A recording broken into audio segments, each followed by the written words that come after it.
A wise man once said that hope can be more powerful than medicine. And across centuries, people have travelled across counties, across countries in search of a better health.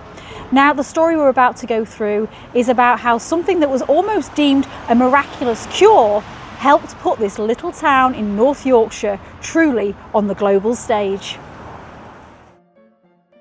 What if the newspapers told you that a fabulous new discovery had been made? A liquid rising from the earth, believed to hold the power to restore balance to the body and offer relief from illness. Would you drink it? And if you saw the wealthy or some famous celebrities queuing up for it, hoping to ease their skin complaints, their digestive troubles, or even the weight of low spirits, would your answer be the same? Because what began as a curiosity like this grew into a reputation, and that reputation into a destination. People travelled not just in search of health, but hope. They came because belief had taken hold, and belief has a way of reshaping places. Today I'm taking you back to a small town in Yorkshire, where the idea that water itself could help the sick and revive the spirit, and that placed it firmly on the world stage. This is the story of a health craze that transformed a town, and what that transformation reveals about wealth, belief, and humanity's enduring battle with staying alive. Hello friends, and welcome back to the channel. If you're new here, I'm Claire. This is the Wanderlust Way. First off, let me kick off by just saying a massive thank you to everybody that supports these adventures and the channel, because honestly, everything that you're doing, liking, commenting, sharing, subscribing, and special thanks of course to the members and the people that send the super thanks donations, because you're all in your own way keeping the teapots topped up, shall we say. You're allowing me to continue with adventures like this and sharing the stories that I find with you. Okay, so today we are on a very wet, drizzly afternoon in Harrogate, North Yorkshire. Now, before we kick off, a fun fact for you that I've just found out. Harrogate was actually host to the Eurovision Song Contest in 1982. And that year, Germany actually won. I think England came 7th. So, you know, stories never change really, do they? But that's not why I'm here. I'm not here to talk about music. I'm not here to talk about where you can get the best afternoon tea. And I'm not here to tell you where all the celebrities live. I am here to go through the history of why this place became so famous in the first place. I mean, we're going to be looking at it through the eyes of our Edwardian and Victorian ancestors in particularly, because this place really did seem to, at one point, have the Midas touch, and it really put this little spot in North Yorkshire on the map. So let's get on with that. That's enough waffle. Let's wander.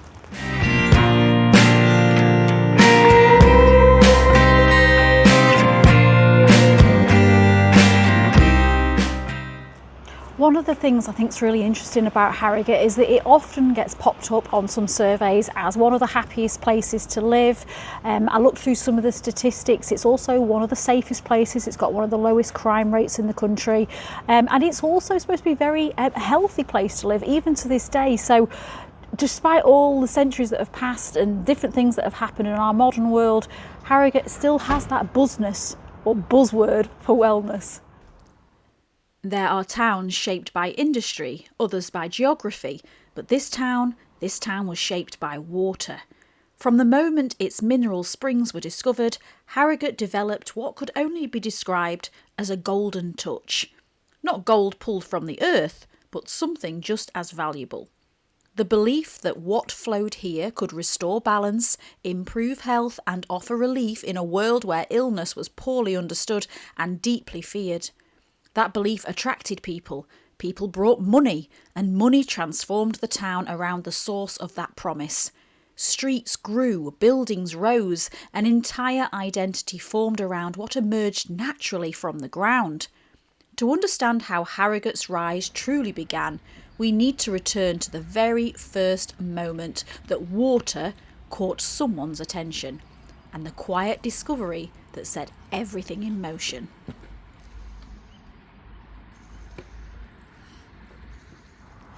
This is the Stray. It's about 200 acres of open parkland and it sits around the southern side of Harrogate city centre. Now this place, since the discovery of the well, I believe it's now sort of like a conservation area, and it would have looked very much like this when William Slingsby made that discovery all those years ago, which is quite fascinating to think that it still looks, apart from obviously these buildings that are around us, the open parkland sense is very much the same. In the late 16th century, this part of Yorkshire looked very different. Harrogate was not yet a town of elegance or reputation. It was a small, rural settlement surrounded by fields, tracks and open land, much like this. And it was here, in 1571, that a local physician named William Slingsby came across a spring whose waters caught his attention. Slingsby had travelled widely, including to spa towns on the continent, and he recognised something familiar in what he found here. The water was strong, unpleasant, unlike ordinary springs. In an age when illness was poorly understood and treatments were limited, such differences mattered. Water that behaved differently was believed to do something different. It's difficult to know exactly what Slingsby thought in that moment, but what is clear is that he understood the potential, not just of the water itself, but of what belief in that water could become. At the time there were no crowds, no queues, no rituals, just a spring rising quietly from the ground and the idea that it might offer relief in a world desperate for hope and answers.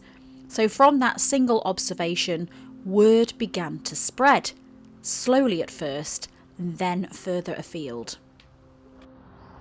So this is the site where in 1571 William Slingsby is said to have found that mineral spa spring. There is a little plaque over here as well.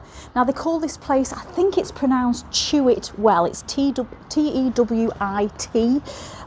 If you're local and you know better, please let me know in the comments. So it says the Chewit Well. Again, my pronunciation, the Chalybeate, if I've got it wrong, let me know. The Chalybeate spring beneath this temple is believed to have been discovered by William Slingsby in 1571 and is the oldest known spring in Harrogate. The present cover was built from designs by Thomas Chippendale in 1807 to 8 and up to 1842 stood over the sulphur spring in Low Harrogate. So these plaques are by the Harrogate Society, 1975. Fast forward to today, and within just a 2-mile radius of Harrogate's town centre, there are no fewer than 88 mineral springs that rise naturally to the surface. What began here was not a one-off curiosity, but the first glimpse of something much larger, a landscape shaped by water and a future shaped by belief. In time, that belief would transform fields into promenades, paths into streets, and a rural settlement into a destination known far beyond Yorkshire. But for now, it all begins here, with a quiet spring and a discovery that set an entire town on a very different path.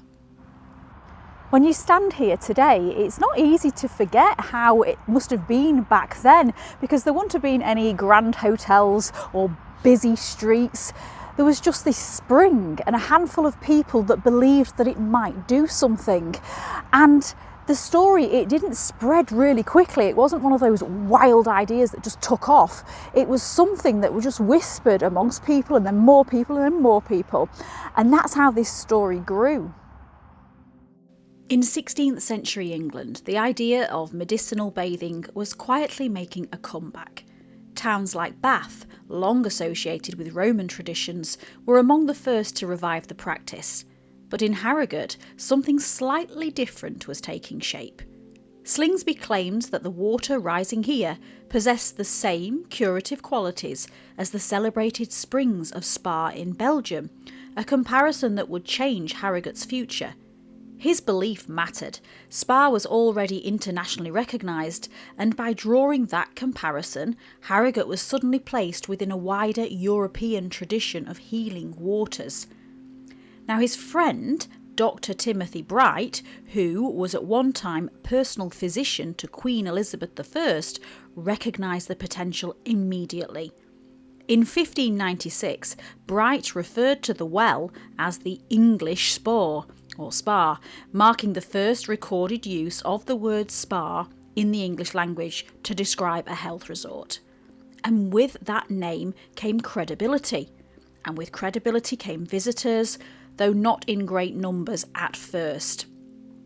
For much of the late 16th and the early 17th centuries, those who travelled here, they tended to be serious, determined individuals, and they were often accompanied by their own physicians.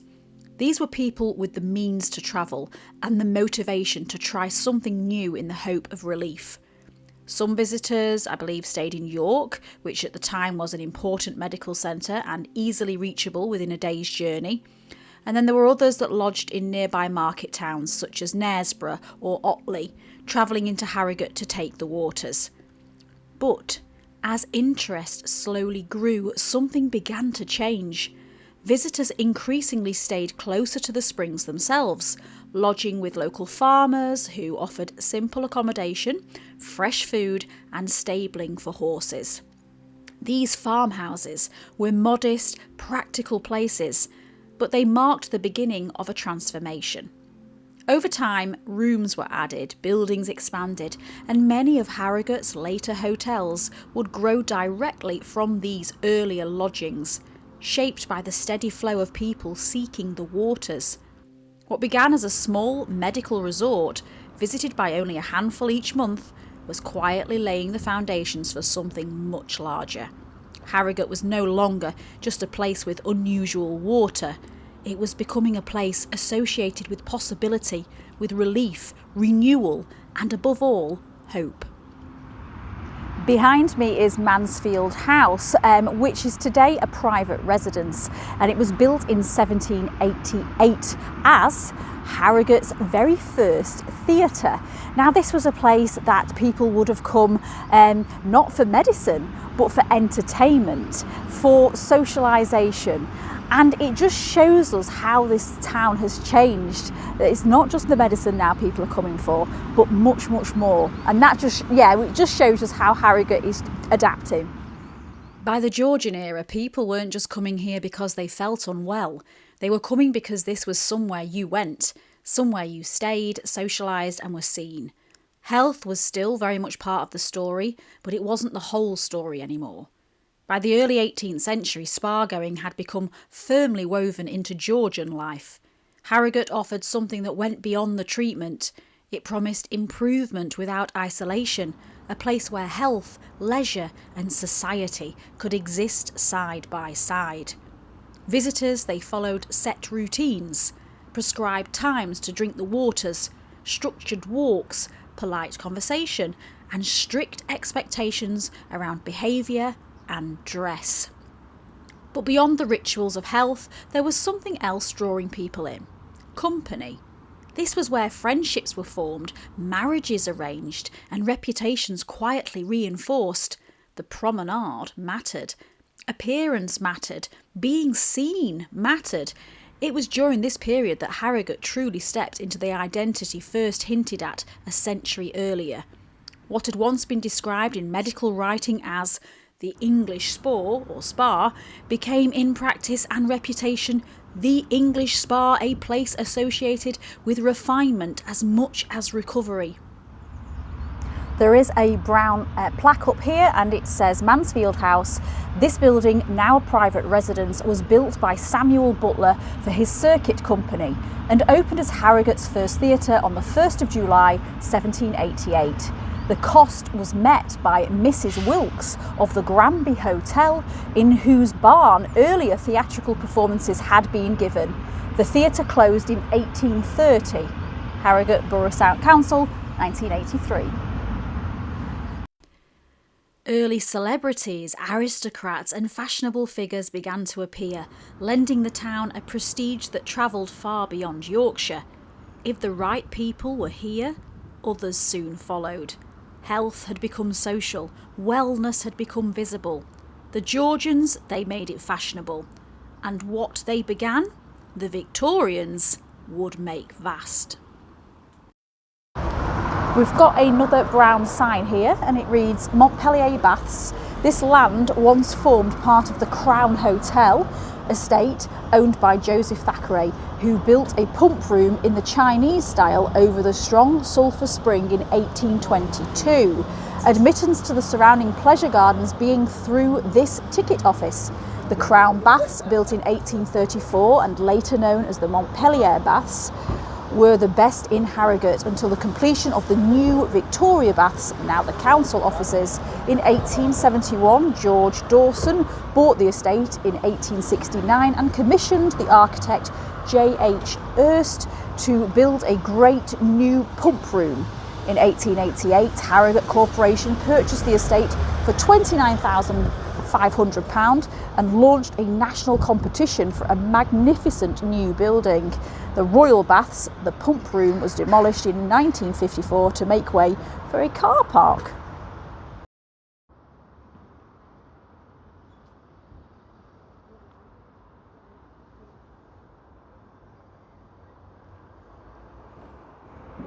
Behind me is the Mercer Art Gallery, which today plays host to exhibitions and paintings and things like that. It's a beautiful space. But in the past, it has been many things, including in the Georgian era, a promenade room. Now, this was really important, especially in a spa town, because this is the sort of place that people would meet, they would have games of cards, they would read the newspaper, but most importantly, they would socialise. Because at this moment, Harrogate and what was happening here, it wasn't just about health anymore. It was also about the social influence and the social side of things.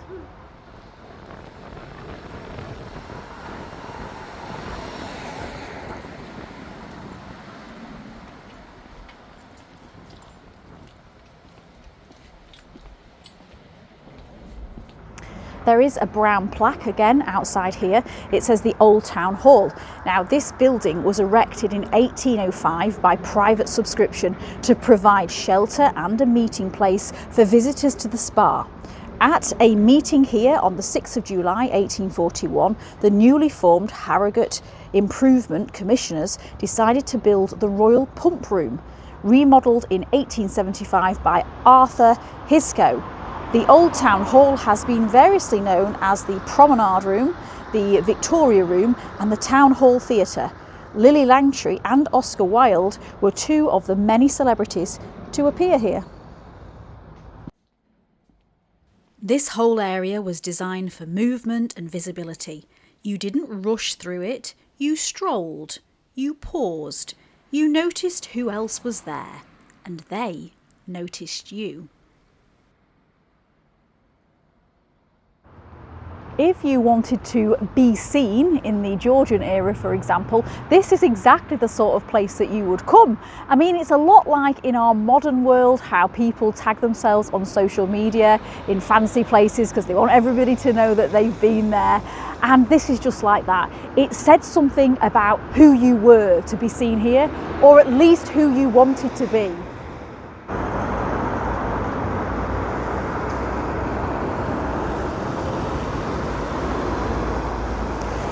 And so it is by no accident that we find ourselves outside the Royal Pump House, which today is a museum, sadly closed on Mondays, which is what today is, but it is still a jewel in Harrogate's crown. The Royal Pump Room sits right at the heart of Harrogate's spa identity. Built in 1841-2, it was designed to shelter the growing numbers of visitors who came here specifically to drink the town's mineral waters. We've got another brown plaque here. I mean, I love Harrogate. They've got so many plaques explaining everything if you don't know the story. So the Royal Pump Room. Dr. Edmund Dean first drew the attention of the world to the strongest sulphur spring in Great Britain when he published his Spadacrine Anglica, apologies if I've said that wrong, in 1626. This Royal Pump Room was built in 1841-2 as the first act of the Harrogate Improvement Commissioners to design by Isaac Thomas Shutt of the Swan Hotel at a cost of £2,249, no shillings 7d. Betty Lupton, the Queen of the Wells, dispensed the water for decades until her death in 1843 at the age of 83.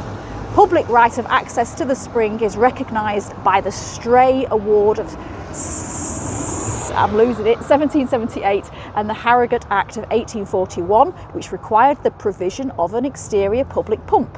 The annex was designed by Leonard Clark and opened in 1913 by the Lord Mayor of London. The Harrogate Museum was established here in 1953, the historic sulphur spring still being open for use. Harrogate Borough Council again, 1983. In its heyday, the pump room followed a strict routine.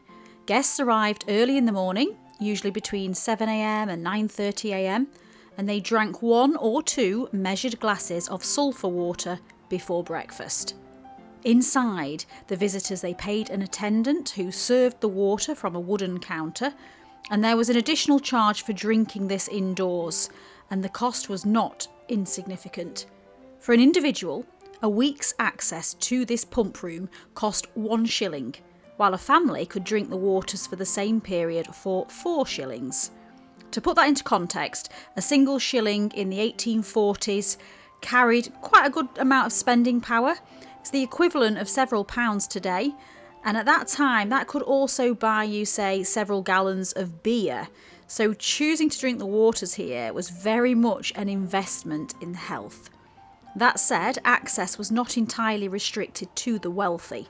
Legislation introduced as early as 1841 required that strong sulphur water be made available free of charge to those who could not afford it. To comply with this legislation, the pump room actually had this outdoor tap fitted, which meant then that anybody, regardless of wealth, could take the waters. And it'd be interesting to see back in that society when people were judged and viewed based on what they were doing and where they were, what that society thought about the people that drank from this tap. Did it mean that they would probably look down their noses at them? I don't know, I would think they would. What do you think? Let me know in the comments. And let me just say, just standing here today, the water's obviously directly under me. I can see it through these grids, and it does still absolutely stink of sulphur. As a result of what these waters could offer, people travelled across many miles to visit Harrogate, not just from other parts of Britain, but Europe too, all drawn by the belief that the waters could improve their health. Now, in the 19th century, sulphur water was thought to alleviate conditions such as gout, lumbago, skin complaints and digestive problems, and drinking the water here became a central ritual of what later became known as the Harrogate Cure.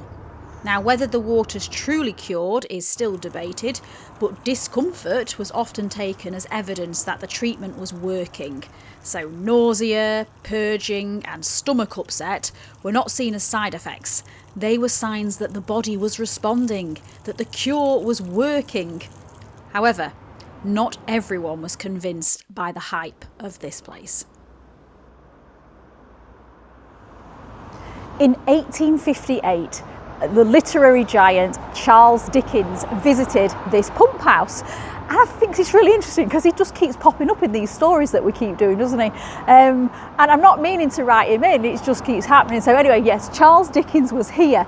And what's really fascinating is that he actually signed the visitor book. But what he said wasn't exactly a glowing review.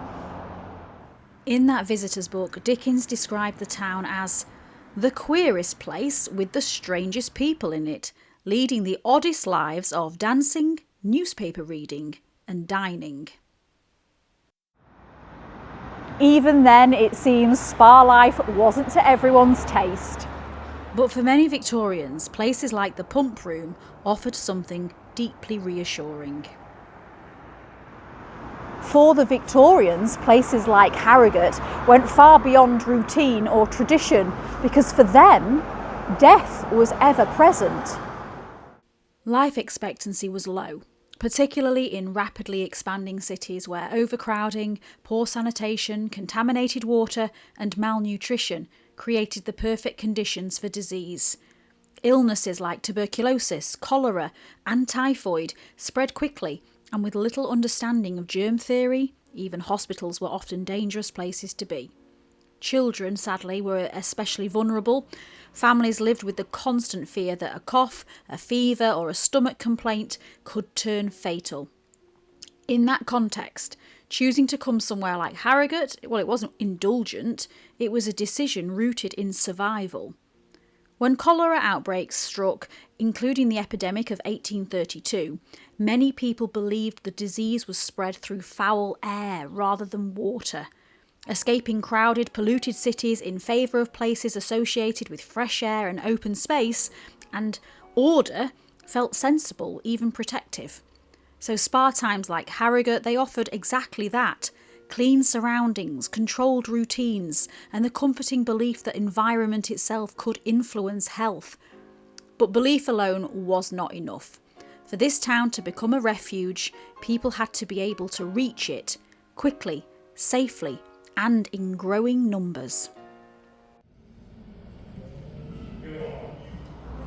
By the mid-19th century, Harrogate had earned its reputation on the global stage. It was a world-class player and it attracted lots of important people. Now, we'll do some famous name dropping in a little while, but first let's look at how this town, because of the train station then, didn't just become a destination for the determined, it was also a destination for the masses, or at least those who could afford a train ticket.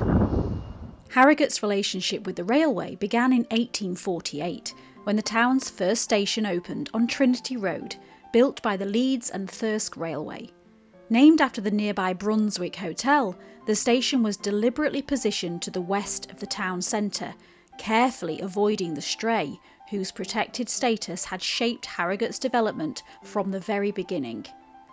A second station opened the same year at Starbeck, but neither proved especially convenient for visitors arriving for the spa season or for the growing number of businesses taking root in central Harrogate. By the 1860s, dissatisfaction was growing. Visitors expected ease, comfort and proximity. Retailers, well, they wanted footfall. So in 1860, Harrogate's Improvement Commissioners formally petitioned the railway company to complete a branch line into the heart of the town in time for the 1861 season. The challenge, as ever, was the Stray. Eventually, a compromise was reached. Land excavated to create a cutting across the Stray would be offset by adding land from the now redundant Brunswick station site.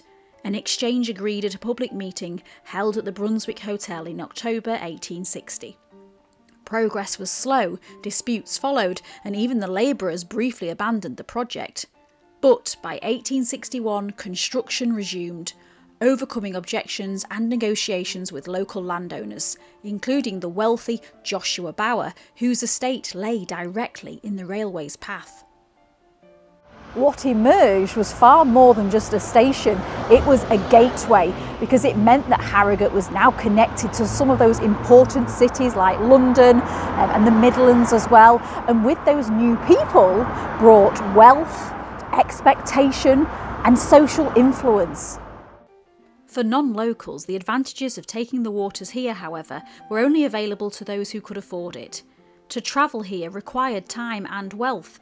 To stay required money. For locals, the railway meant trade and opportunity.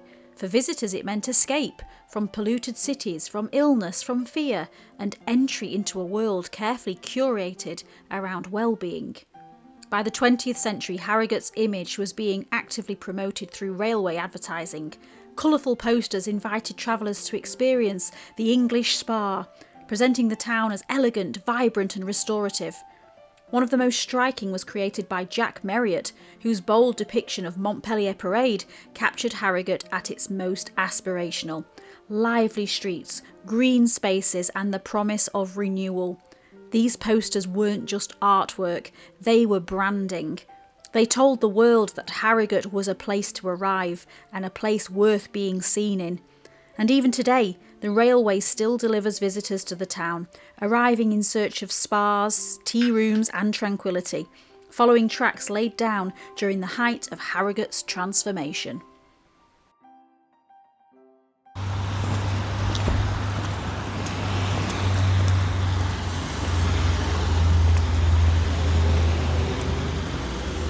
Standing here outside the royal baths, you really get a sense of the scale of how big this was. I mean, when it opened in 1897, it was classed as one of the most advanced hydrotherapy centres in the world. So this wasn't just a mere addition, this was a statement. This building represents Harrogate at its absolute height. It shows us that Harrogate became not just fashionable but confident. Confident that health could be improved, managed, even designed, if you had the money, the time and the access to the right place. By the late 19th century, its belief in health had grown far beyond individual wells and drinking routines. What began as a personal practice had become a public commitment. Earlier in the century, the town had already begun expanding its bathing facilities. In 1871, new municipal baths were added beside the Royal Pump Room, reflecting Harrogate's growing confidence in hydrotherapy as a serious, organised approach to health. But Harrogate was still thinking bigger. In 1897, that ambition reached its peak with the opening of the Royal Baths, built on the site of the earlier Montpellier Baths and formally opened by the Duke of Cambridge. This was no modest spa facility. The Royal Baths were promoted as one of the most advanced centres for hydrotherapy in the world, a statement of faith in progress, modern facilities and controlled treatment. Water was pumped in from multiple mineral springs across the town, and visitors were prescribed carefully structured therapies for conditions such as rheumatism, arthritis and sciatica. The treatments reflected Victorian confidence in systems and intervention. Hydrotherapy, vapour and massage douches, electric treatments, peat and mud baths, and other specialist therapies all formed part of an approach that aimed not simply to soothe, but to correct. This wasn't about indulgence, it was about discipline. The belief that the body could be regulated, improved and restored through environment, routine and expertise. The scale of the Royal Baths matched the scale of belief. Visitors included Charles Dickens, Oscar Wilde, Winston Churchill, along with members of royal families from across Europe, cementing Harrogate's reputation on an international stage. To accommodate these visitors, the town expanded rapidly. Hotels were enlarged and new ones built, including the Majestic in 1901, followed shortly by the Grand Hotel. By the turn of the century, Harrogate had become a place where health, wealth and visibility converged. This was a town operating at full confidence, and the people who arrived here reflected that status. Because when the right names began to appear, others were never far behind. By the late 19th century, Harrogate wasn't just confident, it was validated. Because when the right sort of people started coming here, more of them followed. And it's very much the same in our day, isn't it? You know, when you get sort of celebrities and royalty and really famous, important people going to places, other people generally want to go. And that's exactly what happened here in this town. Harrogate's rise coincided with a period when status mattered deeply. Who you associated with, where you were seen, and which places you chose to visit all carried meaning. And Harrogate attracted the kind of visitors whose presence alone acted as endorsement. Members of the aristocracy arrived season after season. Royals from Britain and across Europe made the journey. Figures such as Princess Alix of Hesse, granddaughter of Queen Victoria, were drawn to spa towns like Harrogate during a period when health concerns were often managed through environment, routine and rest. Mary, Princess Royal, was also associated with Harrogate, reinforcing the town's status as a place suitable not just for treatment, but for respectable society. But one visitor in particular helps us understand why Harrogate mattered. when Florence Nightingale visited Harrogate in the 19th century to take the waters. This was a very famous visit because she was, of course, a pioneer at looking at health and sanitation and the environment that people were in, to see if there could be some kind of link between environment and recovery from illness. Florence Nightingale believed that health was shaped as much by surroundings as by treatment. Light, cleanliness, order and calm all mattered. Her presence in spa towns like Harrogate wasn't about indulgence. It reflected a broader Victorian belief that recovery could be supported by place itself. When someone like Nightingale chose to spend time here and take the waters herself, it reinforced everything the town was already selling, that Harrogate was safe, orderly and aligned with progressive thinking about health. These visits didn't go unnoticed. They were talked about, written about and quietly advertised. Harrogate didn't need slogans, it had social proof. And this is where the comparison to the modern world becomes unavoidable. Today, if a new destination, hotel or restaurant wants attention, it leans heavily on who has been seen there. A celebrity visit becomes marketing. An influencer post becomes validation. Victorian Harrogate worked in much the same way. The difference was the medium, not the instinct. If the right people were taking the waters, others believed they should too. So we've travelled through centuries, we've learnt about how Harrogate has adapted and changed over the years and what has become from that ambition and hope and wealth and all that sort of thing. But it now leads me into our own time, into today. Where does it all stand? Where does it all fit into the puzzle sort of today? Now, for the beady eyes amongst you, if you haven't noticed, I'm stood in front of the Slingsby gin shop, which, yes, of course, is a little bit of link to that heritage from the beginning of our story. But what else is here in Harrogate that still is relevant to the story of taking the waters? Let's have a look. Harrogate today is a town that is proud of its past. The health craze that once defined it may have faded, but its imprint is everywhere, written into the buildings, the streets, and the reasons people still come here. The sulphur waters themselves are no longer drunk. Modern health and safety regulations eventually brought an end to that ritual, but the idea of well-being never truly left.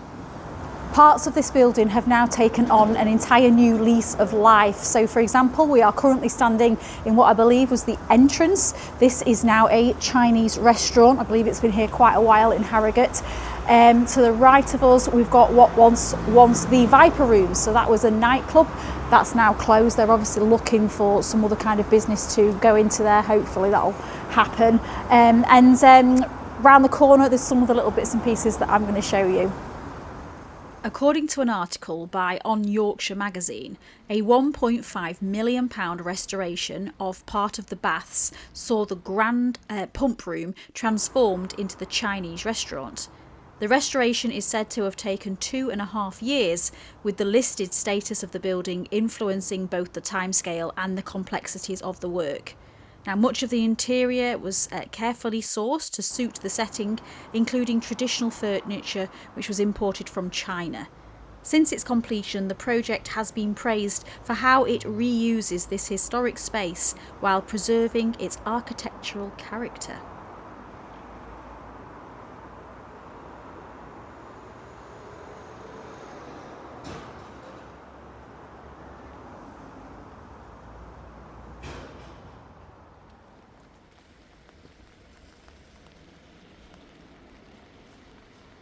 Around the corner on Parliament Street, you can also find today the Turkish Baths, which is again sited in a section of the old Baths House.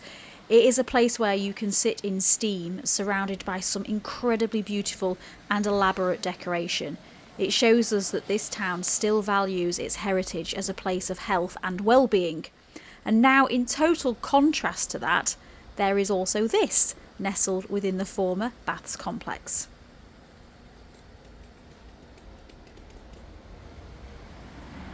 So we're now standing outside what was the original baths, and as you can see, I've just shown you the Chinese. There is the Turkish baths, which is just to the left there, and then right behind me is perhaps my most favourite Wetherspoons in the whole world, and I have been to a few. It's the Winter Gardens, which was also part of the baths complex. So we're going to have a look inside. I'm going to try and film a little bit. I don't know how busy it's going to be in there, but hopefully I can show you something. Let's go. Harrogate's Winter Gardens opened in 1897 as part of the Royal Baths complex, right at the height of the town's golden age. Designed as a vast glass-roofed indoor garden, it gave visitors somewhere else to wander, socialise and be entertained all year round because, as we all know, in Britain you cannot guarantee good weather. So in its heyday, the Winter Gardens hosted concerts, exhibitions and social events, allowing the visitors to enjoy culture and company while staying warm, dry and impeccably present, even when the rain was doing what it does best, outside. Now, as the spa era faded in the 20th century, the Winter Gardens eventually fell out of use. But today, the site survives as a Wetherspoons pub, where Victorian visitors once strolled beneath glass and iron, people now gather for food and drink. A neat reminder that while fashions change, Harrogate has always known how to give people somewhere to shelter from the great British weather.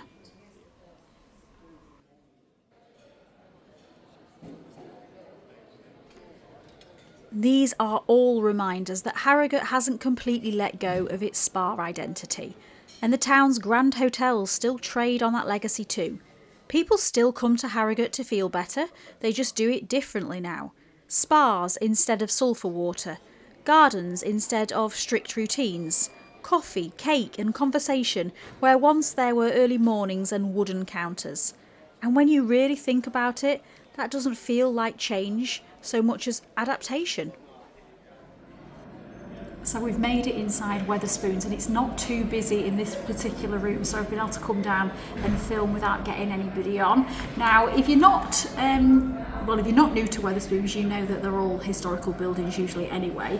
If you are watching from America or anything like that and you don't know what Wetherspoons is, it's basically a chain of pubs that we have here in the UK, and they usually use old historical buildings, they preserve them, plus the beer's really cheap, plus they do food and everything. It's a proper British institution, isn't it? I mean, come on, you Brits that are watching, let me know what's your favourite Wetherspoons in the comments.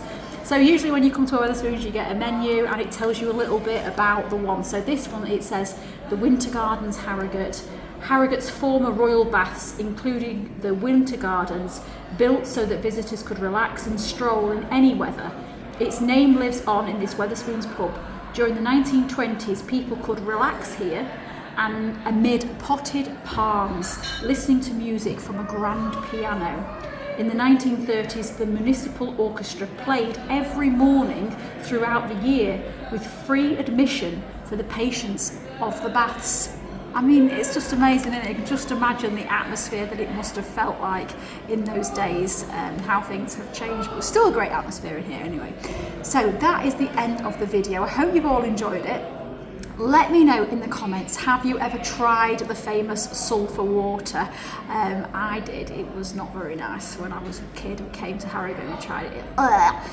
Certainly didn't feel better after it, but let me know what you think. And let me know if there's anything that you've ever tried that you really put your faith in, that did actually work, that did make you feel better, because I'm sure we could all do with a little bit of that.